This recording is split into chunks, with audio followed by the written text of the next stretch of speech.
الحمدللہ ہمارے اس کورس کے 2 سبق مکمل ہو چکے ہیں۔ آج ہمارا تیسرا سبق ہے۔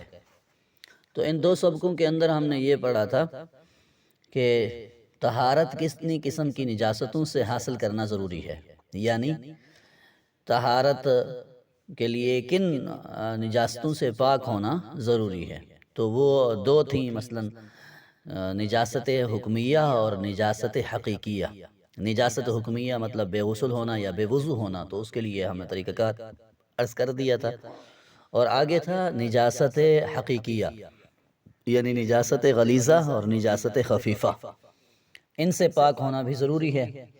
تو نجاست غلیظہ اور نجاست خفیفہ کی ہم نے تعیین پچھلے سبق میں پڑھی تھی کہ کون سی چیزیں، کون سی نجاستیں نجاست غلیظہ میں شمار ہوتی ہیں اور کون سی نجاست خفیفہ میں شمار ہوتی ہیں۔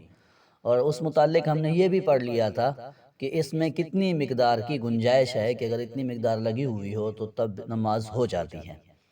لیکن آج ہم پڑھیں گے کہ ان نجاستوں سے، یعنی نجاست غلیظہ ہو یا نجاست خفیفہ ہو، اس سے پاکی حاصل کرنے کے طریقہ کار کیا ہے۔ تو اس متعلق عرض یہ ہے کہ نجاستوں کی، جیسے کہ ہم نے پیچھے 2 قسمیں کی تھیں، یعنی نجاست غلیظہ اور خفیفہ کی 2 قسمیں، کہ وہ یا تو مرئی ہوں گی یا غیر مرئی ہوں گی۔ مرئی کا مطلب کہ وہ نظر آنے والی ہیں، خشک ہونے کے بعد بھی نظر آتی ہیں، جیسے کہ مینگنیاں وغیرہ۔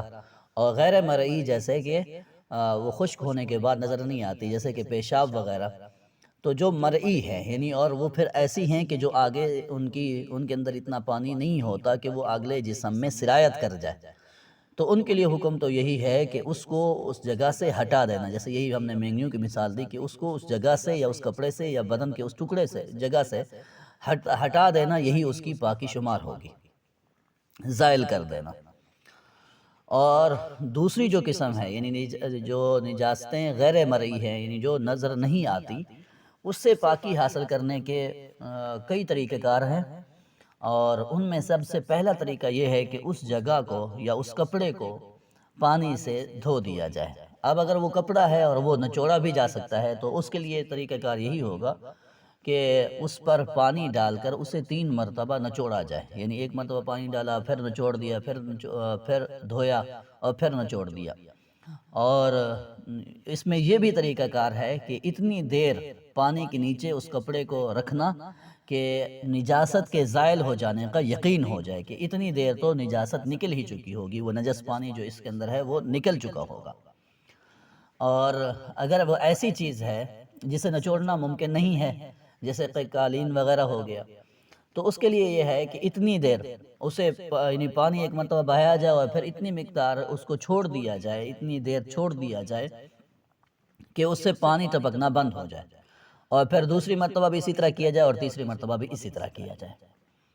اور دوسرا اس میں ایک اور تفصیل کو بھی شامل کرنا ضروری سمجھتا ہوں، وہ یہ ہے کہ یہاں پر جیسے ہم پانی کا ذکر کر رہے ہیں، پانی سے مراد یہی عام پانی صرف یہ نہیں ہوگا، ضروری نہیں ہوگا، بلکہ کوئی بھی مائع چیز، یعنی جو پاک ہو اور اس سے نجاست کو زائل کیا جا سکتا ہو، جیسے سرکہ ہو گیا، اور اسی طرح تربوز کا پانی، گنے کا پانی اور عرق غلاب، کوئی بھی ایسی چیز جو نجاست کو اس جگہ سے ہٹانے کی قدرت رکھتی ہے، پٹرول ہو گیا، ڈیزل ہو گیا، اس ذریعے سے اگر آپ نجاست کو زائل کر سکتے ہیں، اس نجس چیز جو اس کپڑے کے اندر یعنی داخل ہو چکی ہے، اس کو وہ زائل کر سکتا ہے، اس کو وہ نکال سکتا ہے، تو وہ بھی کیا کر جائے گا، یعنی وہ بھی کفایت کر جائے گا۔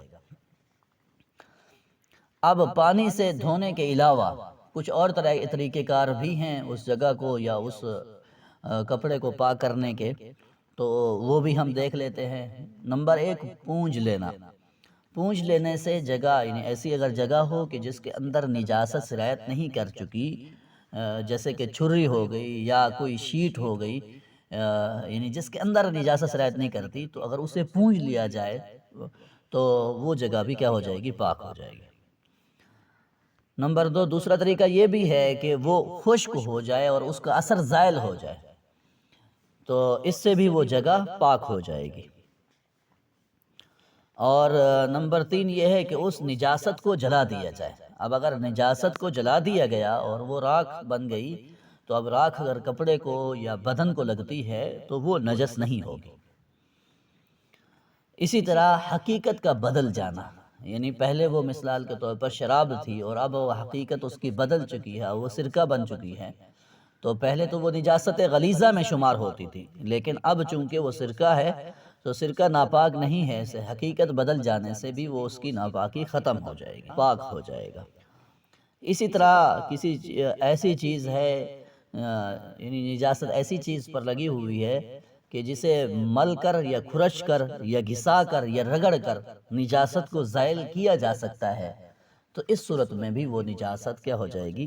زائل ہو جائے گی، تو وہ جگہ، وہ مکان پاک ہو جائے گا۔ جیسے وہی مثال جیسے چھری وغیرہ ہے، یا اسی طرح کوئی اور لکڑی کی شیٹ ہے، کوئی ایسی جگہ یعنی جس کے اندر نجاست سرایت نہیں کر چکی، تو اسے اگر رگڑ دیا جاتا ہے اور گھسا دیا جاتا ہے یا مل دیا جاتا ہے یا اس سے نجاست کو کھرچ دیا جاتا ہے، تو اس صورت میں وہ جگہ، وہ مکان کیا ہو جائے گا؟ پاک ہو جائے گا۔ تو یہ چند صورتیں تھیں پاکی کی کہ بھی ان طریقوں سے پاکی حاصل کی جا سکتی ہیں۔ تو اس لیے ان طریقوں کو ملحوظ خاطر رکھتے ہوئے نجاست غلیظہ سے بھی پاکی حاصل کی جا سکتی ہے اور نجاست خفیفہ سے بھی پاکی حاصل کی جا سکتی ہے، چاہے وہ مرئی ہوں یا وہ غیر مرئی ہوں، دیکھی جانے والی ہوں یا نظر نہ آنے والی ہوں۔ ان دونوں سے پاکی حاصل کرنے کی یہی صورتیں ہیں جو عام صورت یعنی عام طور پر پائی جاتی ہیں، ان کو ذکر کر دیا گیا ہے۔ اللہ رب العزت ہمیں ہمیشہ پاک رہنے کی توفیق عطا فرمائے۔ وما علینا الا البلاغ۔